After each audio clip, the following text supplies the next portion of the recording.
Now let's get a Chinese perspective on this. We're joined in the studio by Dr. He Wenping, who's head of the Institute of West Asian and African Studies at the China Academy of Sciences. Always great to have you with us and to get some analysis on this story, of course, which you've been following very closely. I'm wondering if you were surprised at the events which took place yesterday and why. Just perhaps you can explain to us, why are the military government and the Muslim Brotherhood seemingly at war with each other? Well, all the story, I think we can trace it back to a month ago. That was the 3rd of July.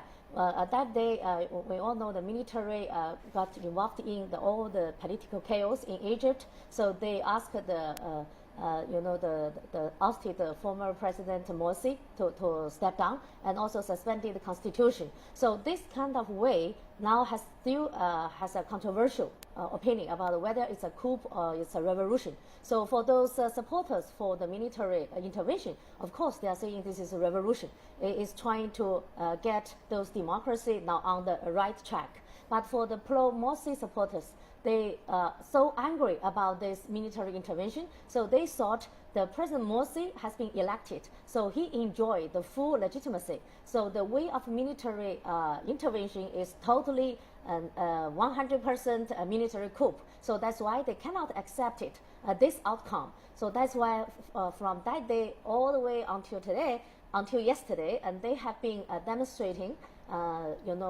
many peaceful way, I should say. So they have sitting in two camps. The big one, one is near the University of Cairo, another is with a big mosque. So their demanding is they want reinstatement of the ousted President Morsi, and this, of course, this demanding cannot be accepted at all by the interim government backed by the military forces.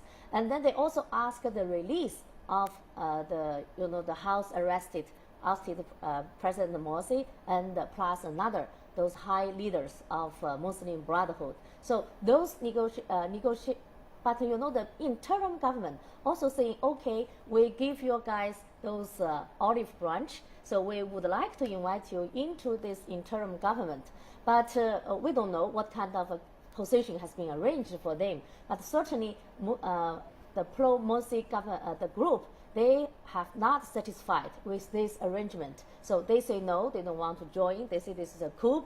They have no legitimacy, so this is not meaningful at all to be part of this interim government. So that's the key dispute between those two groups. So eventually this more than 1 month demonstration ended in this very tragic way. So I think this is the thing no people in the world would like to see. That's a bloody day, like our correspondent in Egypt has described. This is the problem, isn't it? I mean, the negotiation, the invitation to negotiate with the present authorities has been extended to the Muslim Brotherhood. They haven't gone ahead with it, and they're also waiting for Morsi to be released. That hasn't happened. So what's going to happen in the future? How do you read the situation? Because these people are not going to be satisfied very easily until their demands are met, and there seems no way that that's going to happen. Yes, right. This force clear of those camps, plus this announcement of this state of emergency, 1 month long state of emergency, I think will add more fuel on the fire.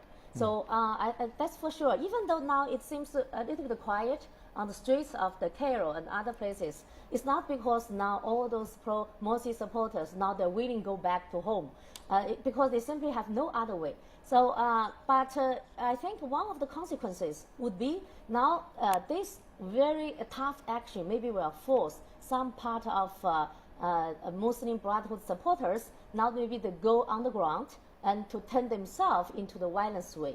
So that's the bad thing. Maybe that reminds us to see what had been happening in Algeria in the 1990s. Okay. At that time, similar story happened, and that caused a lot of casualty in Algeria. But another outcome, probably that be better, since if this action can force the Muslim Brotherhood back to the negotiation table, that will be blessed by everybody.